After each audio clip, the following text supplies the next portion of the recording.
Bem-vindos ao Gosto e Sabores. Estamos na Península de Troia e hoje o nosso convidado é o chefe Carlos Capote. Vamos conhecer a sua vida, a sua experiência e o seu prazer pela gastronomia.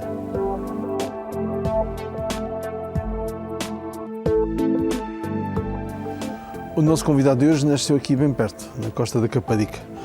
Carlos Capote, muito obrigado por estares connosco aqui em Troia, por teres vindo até ao Gosto e Sabores.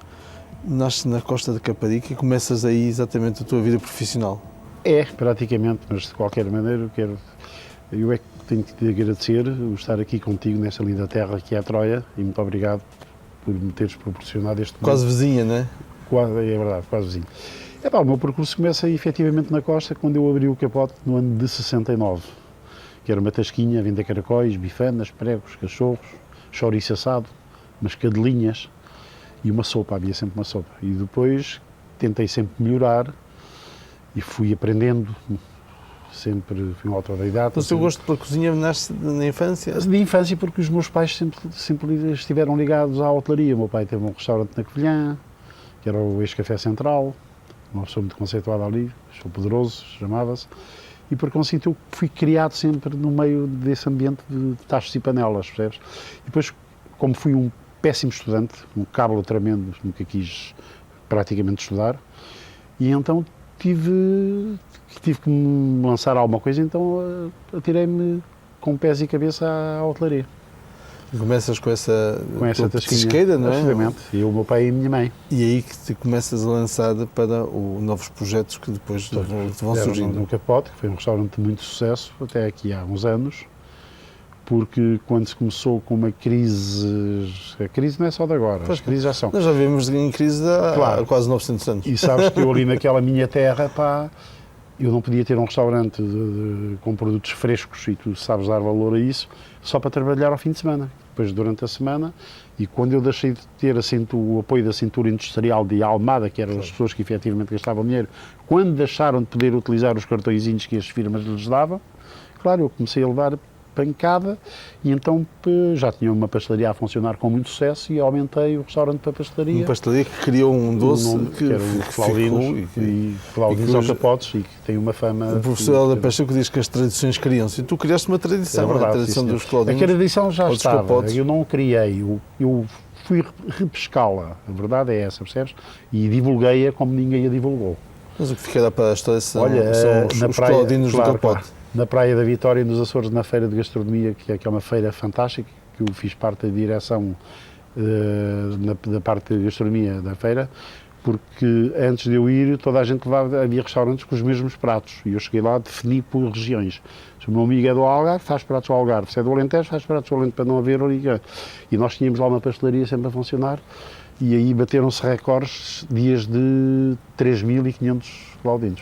Quando tens o teu restaurante, começas também uma parte mais pública, ou seja, vais para a televisão e fazes um programa com grande sucesso durante 3 anos. Foi, na SIC, que eram as receitas do dia. As receitas do dia. É verdade. Essas gravações eram feitas em Espanha? Eram, em São Sebastião. Em São Sebastião porque a SIC nessa altura não tinha estúdios e havia um projeto em Espanha que ainda hoje tem um grande sucesso, que é o Carlos Arguinhano, que gravava nesses estúdios onde eu também depois comecei a gravar. E por conseguinte uma parceria entre a SIC e essa empresa, que era a Digital Móveis, em São Sebastião.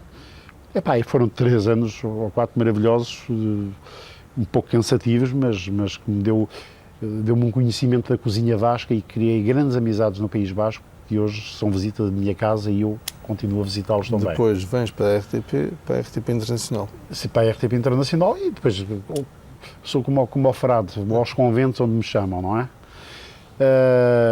Já há muito tempo que não vou à RTP, à Praça da Alegria, não sei, devem estar zangados comigo. Seguramente que não. Deve ter queimado algum cabo lá ou qualquer a parte da RTP Internacional, para mim, diz-me muito porque o contacto com a comunidade totalmente diferente. portuguesa espalhada pelo mundo é fabulosa, não é? E sabes que eu tenho constatado isso porque geralmente quando viajo sou sempre abordado por pessoas que viam os programas e que têm pena de não ver os programas novamente. Tu ainda tens uma grande ligação às comunidades portuguesas? Tenho sempre aí, olha, eu estive o ano passado em Moçambique, quando foi a FACIM, quando houve aquela pequena rebelião lá, eu estava lá a fazer como é dizer, um percurso da gastronomia portuguesa no Hotel Avenida, com grande sucesso, só que parou a meio porque depois os géneros começaram a falhar, porque não havia entrega de géneros, então tive que, com o que havia, safámos-nos bem. E mesmo com grande imaginação, sem géneros, ora, é já complicado. com a imaginação, que é hoje, o que infelizmente esta Vai malta faltando, nova hoje não tem, vai vai faltando. faltando. Se não tiverem um livrozinho à frente com a receita, já é um problema. Se lhes roubas a página... Nós vamos agora para a banca da cozinha. Eu tenho que pedir desculpa por estar de óculos escuros, mas é que estou com uma alergia terrível nos olhos e não com este sol consigo, aqui, de facto. com esta claridade estar a gravar sem ser com óculos escuros. Vamos para a mesa da cozinha e vamos fazer uma sorda de bacalhau com bacalhau ao Ao bardado. verdade, sim senhor, vamos a isso.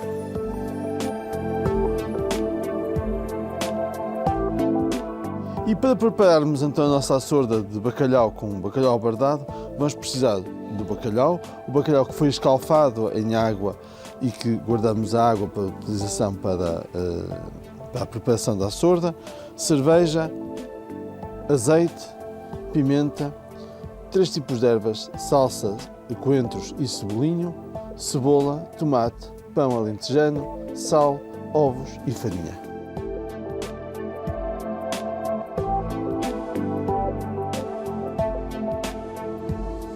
Vamos começar por demolhar o pão, não é? Claro. Em água, pão alentejano, que é uma coisa única. Sim senhor. Tenho que dizer que, para as pessoas que estão mais a norte, um pão parecido com o alentejano é o pão de Padronelo, ou o pão de Fabaios também. Ah é? Olha, nós andamos sempre a aprender. Essa águazinha é da cozedura do bacalhau, não é, Hélio? Esta não, é a água da cozedura do bacalhau, está ali. Está ali. Depois fazemos a açorda. Claro, claro. Fazemos também a massa para o bacalhau ao bardado. Bardado. Então, deixamos assim e deixamos ali. Pois é pá, é um prazer ter-te aqui na minha Convém. zona.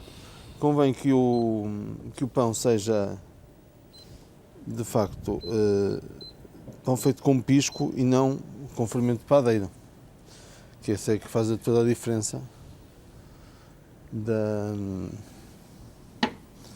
açorda. Da né? sorda. Alho, cebola.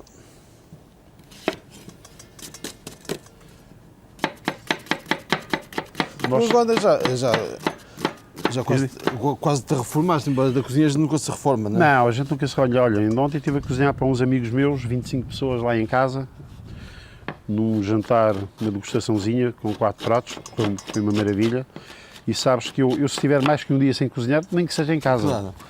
Ando sempre para os netos, para amigos, ando sempre nessas patuscadas. Mas estava eu a dizer que nós deveremos efetivamente ser das culinárias que mais utilizam a cebola e o alho. Porque Então, quase os presente nossos em tudo, refogados, é sempre. Uma vez fiz um curso no Brasil e quando começava a cozinhar, já eles começavam a gozar comigo e dizer, já sabemos, alho, cebola, azeite. Já levavam aquilo para o gozo. É um prazer ter-te aqui na minha zona, aqui no meu distrito, esta linda Setúbal, aqui com o magnífico Sado, que é o único rio do país Olha, não que sabia. corre de sul para norte, porque Não nasce no sabia, Algarve. disseste-me há É pouco. único, é verdade. Eu não sabia que era. E já sei que vocês há pouco viram aí uns golfinhos, não é? É verdade. Infelizmente andaram a vadear muitos anos daqui do rio, mas agora regressaram. Mas Isso é agora sinónimo voltaram. que as águas estão puras. Para ficar mais limpas, não é? Absolutamente. E acho que já no teste também já se costumam ver uns golfinhos. Porque antes via-se quando, Sim, quando sim, se sim. atravessava o. Era? O rio, De Cacilhas, cheguei a assistir a isso. De Cacilhas para Lisboa. Eu acho que nós temos que preservar a natureza, assim como preservar a nossa gastronomia. É verdade, também. e tudo. Que é isso que eu defendo e tu, mas que acho que anda muito maltratada. Andamos a afrancesar muitas coisas. Olha, o que é que achas agora desta nova ideia da gastronomia, das 7 maravilhas da gastronomia? Com toda a sinceridade, ainda não me debrucei muito sobre isso, mas quero ver se me informo bem Mas é um bocadinho redutor, não é? para depois dar a minha opinião. Não achas um bocadinho redutor, reduzirmos a gastronomia só a 7? Eu acho que sim. Olha, essa eu não sabia que só a 7, porque nós com a nossa riqueza gastronómica que temos, reduzirmos a 7 escolhas é complicado. Acho que vai ser uma seleção muito difícil de fazer. Mas Que quando eu costumo dizer, desculpa só ter-te interrompido, eu costumo dizer que a nossa diversidade na gastronomia e a nossa riqueza consiste, e não sei se já analisaste isso, numa curta distância, às vezes de meia dúzia de quilómetros, uma receita difere logo da outra. Completamente. Hã? E isso é que nos dá uma certa riqueza. Há casos E aí isso que não se fabulosos. pode perder, não é? É isso que não se pode perder e que eu defendo acerrimamente, pá, porque nós temos os produtos melhores do mundo. Bom tomate, bom azeite, bons tudo. Os ovos, vinhos. O azeite então é fabuloso. Epá, e não sei, não percebo. Nós, pela primeira vez em muitos anos, estamos a conseguir ter azeite em quantidade suficiente, Sim. porque nós éramos importadores. Pois. Ainda somos em parte. Mas o nosso azeite, Já conseguimos ter algum azeite para... a nossa riqueza do azeite, tanto no Alentejo como nas Beiras, no Ribatejo, no Norte, aquela Sabes que zona de Trás-os-Montes. do azeite há uma coisa muito interessante, que no Brasil todo o azeite é português. Mas aquelas latinhas que se vê de azeite que diz azeite português, não quer dizer que seja de Portugal. Eu sei. Então agora o As habilidades. antigo Ministro da Agricultura conseguiu fazer uma coisa que eu acho que foi certificado e que colocaram um selo nas latinhas, Pois, para azeite autenticar. de Portugal, não é? Claro. Porque a marca azeite português está registada e por isso tem que ser, não se pode fazer nada, está registada como azeite português e era vendido e o vem da produto era nosso, Argentina, claro. vem de todos os países, menos Chile, Portugal, não é? Argentina, Chile, pois. não é? Também são produtores, agora até a China já começa a produzir azeite. Esses produzem tudo, pá. Então refogamos aqui, vou deixar aqui um bocadinho. Olha, porquê é que tu não usas colheres de pau? Eu adoro cozinhar com colheres de pau, pá. Eu também gosto. E ao Mas contrário de muita gente habituei-me. julga, isso não é proibido, não é? Toda a gente andou essa coisa que era As pessoas têm proibida, ideia que é colheres de pau. proibido. Mas eu em minha casa e em todo o lado que vou levo sempre as minhas colheres de pau. Adoro. As pessoas cozinhar. acham que é proibido, mas não é proibido. Não. Colher de pau não pode Agora, estar lascada. a lei também é muito estranha, porque a lei diz que podem ser usadas desde que estejam em perfeitas condições de... Sim, claro. O que faz com que Olha, eu vou contar uma história passada fiquemos com sempre nas mãos estas, dos com fiscais, estas não é? colheres, Para com fiscalizar. estas colheres de plástico. Um dia numa cozinha vi 2 tachos grandes um ao lado do outro e a colher a derreter para dentro da panela e digo assim, então isto é que é melhor que a colher de pau. A colher de pau, quando queima, nós cheiramos logo, não é? E o lume purifica. Por conseguinte, a dificuldade, o que a colher de pau não pode ter é estar lascada, É. ter fissuras, não é? Porque o queimado isso não interessa. Eu sou contra o plástico, as colheres de pau e essas coisas de plástico. Tenho tudo o mais artesanal possível. E além disso, conseguimos dar muito trabalho a uma indústria que está prestes a desaparecer. Sim, desse género está muito prestes a desaparecer porque não há quase consumo. E eu defendo isso acerrimamente. E mais a mais agora que se dizem que devemos comprar coisas portuguesas, não é? Claro. Os produtos serem portugueses. O código 560, eu sempre faço não é? isso. Eu sempre O fiz isso. célebre código 560 que está nas embalagens. Eu sempre faço isso. Procuro Quando dizes sempre. que a cozinha portuguesa está a ficar afrancesada, tem a ver com a apresentação, tem a ver com... Não, eu acho também que nós temos uma cozinha às vezes muito difícil de apresentar. Uma feijoada, uma cabidela, são pratos muito difíceis de apresentar, não é? Mas eu acho que se utiliza muito, agora acho que está, embora eu goste, mas tudo o que seja exagero, utilizar-se muito minimalista, não é?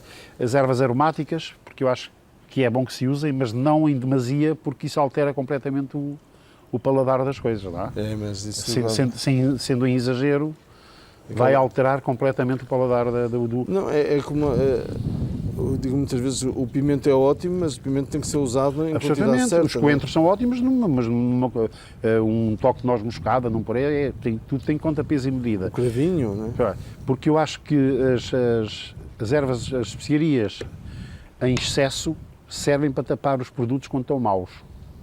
Mas as especiarias, Era. ao princípio, serviam Era exatamente para isso, não é? claro. Ao princípio, serviam para isso, não é? Isso é uma coisa que eu defendo e eu acho que nós temos uns produtos tão bons que nos basta um pouco de sal, um pouco de azeite, já é suficiente para tratarmos. Mas é por modas. Repara que agora voltou a usar-se, digo isto sempre porque, na verdade, Vais fazer o pomo, não é? fazer o Para pomo. guardar o bacalhau.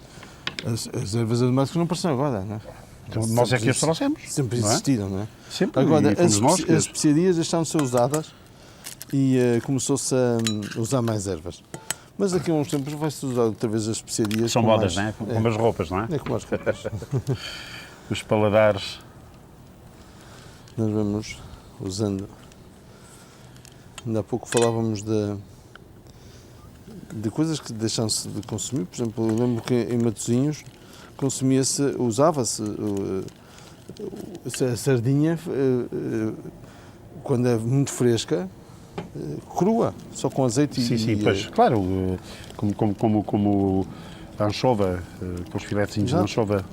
Marinados, não é? Marinados, claro, vinagreados. Claro que hoje, quando se faz isso, parece uma excentricidade, não é? Parece que é uma coisa Claro, muito nova. moderna, não é? Parece que é sushi de sardinha, não é? E o depois hoje há curioso- outra coisa que é os confitados, não é? Pois, que está agora No outro também dia na achei moda. muita piada porque eu vi Agora faz confite de carne de tudo. porco confitada. Claro. Carne de porco confitada são regiões, não é? Claro, absolutamente. A base é a mesma. Sabes, é curioso que ainda há pessoas, sobretudo ali nas beiras interiores, eu há tempos constatei isso, que se lhes der sardinhas frescas, epá, eles comem, Não mas gosto, preferem as salgadas. Queres deixar nas barricas, não é? Absolutamente. Não digo essa, isso era a escochada. Isso era uma sardinha que geralmente era cozida, tinha que ser posta de molho, que era uma sardinha ficada amarela. Exatamente. Chamava-se aqui na minha região, aqui na Caparica, na costa da Caparica, sardinha escochada, que era comida como o bacalhau, tinha que ser posta de molho e era amarela e um bocado rançosa. No Às Porto, vezes, no Porto usava-se muito essa pois, sardinha justamente amarela. era uma defesa, quando não havia outras coisas. Mas nas beiras gostam mais da sardinha salgada para assar com 2 dias de sal do que fresca. Como em E o Bragança. porquê? Que tem, pois, ora, o porquê? Porque era a dificuldade do peixe chegar fresco a essas zonas e eles habituaram-se a esses paladares e que foram transmitidos de geração em geração. Assim como se assava no forno. Pois, Eu lembro em Bragança de se assar no forno a sardinha, não é na brasa. Sim, no forno, Punha-se no pois. forno e deixava-se que ela conseguisse. agora uma Assado surpresa em muito sal. grande para mim, foi a conquista dos caracóis no norte do país, pá. Era impensável, eu registrei isso, tenho registrado isso, era impensável nós irmos ao norte, Viana do Castelo, Braga, não sei o quê, falar em caracóis, aquilo era As pessoas não achavam ninguém. graça nenhuma. Mas hoje já chegas a qualquer ponto, a qualquer esplanada, no Minho, traz os montes, há caracóis. Foi o que eu acho que foi uma conquista simpática. Nós vamos pôr assim o bacalhau em lascas grandes. Pois. Mas o meu amigo Carlos Godinho, que é da Seleção Portuguesa de Futebol, sempre teve a ideia de criar a confraria Do caracol? do caracol. Ah, sim? Eu acho uma ideia interessantíssima. Por exemplo, porque eu gosto gosto de caracol pequenino, mas também gosto das grande, das caracoletas. caracoletas, sim, sim. Do caracol grande. E nunca comeste um arroz de caracoletas? Não, Maravilha. Comem-se primeiro as caracoletas, depois do caldo onde foram confeccionadas, claro, adiciona-se um pouco de manteiga e faz um arroz que é uma delícia, pá. Eu gosto imenso das caracoletas recheadas. Recheadas. Faz-se uma sim, uma aquela massa pasta de pão ralado com ervas e acho uma delícia. Gosto imenso. E Que é a sorda, agora tem que grelhadinhas cozinhar bem. também só, depois com molho de manteiga e limão e Uma coisa que as pessoas às vezes esquecem é deixar cozinhar a sorda, não é? A sorda tem que cozinhar. E sobretudo um toquezinho de agarrado no fundo. Dá-lhe um toque, dá-lhe um sabor muito, Tostadinho, não é? absolutamente. Vamos Não é deixar deixá-la assim. queimar, mas deixá-la agarrar um bocadinho. É o ponto que atinge a cozedura da sorda. Temos aqui então a massa. Vamos colocar Fazer aqui. mas vocês chamam no norte iscas, não é? Não, mas as iscas A são isca é diferentes. diferente. A isca é massa só de farinha e água, com salsa, que depois é colocada na frigideira, como se fosse um crepe. Sim. Depois põe-se o bacalhau no meio e enrola-se. Pois. Isso é que são as iscas de As bacalhau. iscas. Isto já deve estar. Vamos então aqui colocar uns lombinhos, assim umas lascas de bacalhau. Portanto, o bacalhau foi escalfado, aproveitamos a água do bacalhau para fazer a sorda e depois colocamos pessoas às vezes Já cheira. deixam a massa muito grossa, o que não é, Depois fica muito miúdo, fica muito depois. não é muito elegante, não. Este ponto está ótimo. Vamos agora deixar aqui fritar bem. Claro que a massa, quanto mais fininha for, mais crocante depois claro, ela fica, não é? Há quem goste de usar claras em castelo, mas eu por acaso não acho. Depois fica muito fofas. Fica muito fofo. Sim, sim, sim. Eu Depende, também não ponho. depende daquilo que gostar, Claro, não é? há pessoas que eu também gosto, quando faço as pataniscas, eu gosto de as fazer fininhas e assim, tipo, estendidas. Não gosto, ficar não mais. gosto quando ficam assim muito maçudas. Assim como essas estão aí, mais ou menos. Há quem faça ali na régua, a família Serpa Pimentel costuma fazer, são rendas de bacalhau, que são ótimas, que a massa é muito Então, fina. fininho, e depois quando se pende a fazer aquilo, É. dilaça e parece um E eu remegado, gosto também não de é? fazer Pois. pataniscas com a farinha da milho? tempura. Da tempura. Da tempura. Uhum. Porque fica mais fino, crocante. Fica, É. sim, fica. Desde que se põe água gelada. Claro. Desde que se põe água muito gelada. Vamos então fritar aqui assim aqui o bacalhau Estou com ótimo aspecto. albardado, com a cebola. Já sabe que a receita sai ao domingo no Jornal de Notícias e por isso não apanhei alguma coisa da receita. Vai sair lá de certeza. Nós vamos fritar, vamos colocar aqui a escorrer a gordura. Aqui a sorda vai cozer mais um bocadinho, vamos deixar então agarrá-la no bocadinho, fundo para dar o toquezinho. e depois vamos terminá-la com 2 gemas de ovos. Voltamos já, vamos só aqui terminar e damos aqui uma arrumação aqui à nossa bancada da cozinha. Temos então aqui a nossa sorda de bacalhau, a gema de ovo está crua, depois envolvemos no momento de servir para aquilo Bebe. que dá um aspecto mais homogéneo, também mais saboroso, e o bacalhau albardado aos pataniscas.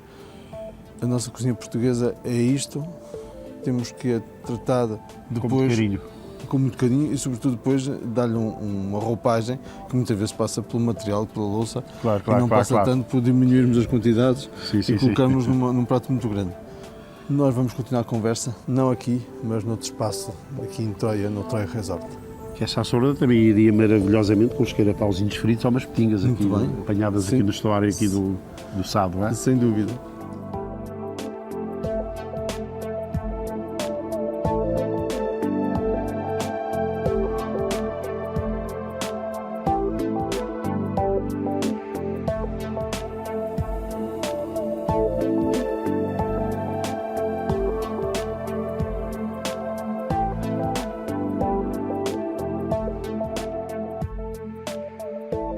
E aqui com um bom vinho branco aqui da região, Aqui da região de Setúbal. gostava de saber a tua opinião, o que é que achas agora sobre esta nova vaga de chefes de cozinha que aparecem cada vez mais jovens, com tanto interesse e tão empenhados em cozinhar. O que é que lhes falta? Eu não acho que é uma vaga, eu acho que é um vagão cheio. O que é que lhes falta? Olha, humildade e preocuparem-se mais com a nossa gastronomia do que certas receitas que eu vejo aí fazer, que eu costumo dizer, mandarem-se para fora de pé sem saber nadar, e quando se lhes tira os livros da frente, eles já não sabem o que é que hão de fazer à vida, não é? Mas por outro lado, isto é uma verdade, mas por outro lado há um grande empenho, uma grande dedicação já à gastronomia, como não havia há uns anos atrás. Claro que há, porque sabes, isto também com a crise que há e com o desemprego que há, é uma profissão geralmente que tem sempre. Mas é preciso gostar muito, porque não é... Claro, não, isso eu costumo dizer, para se trabalhar numa cozinha é como seja um médico ou um padre.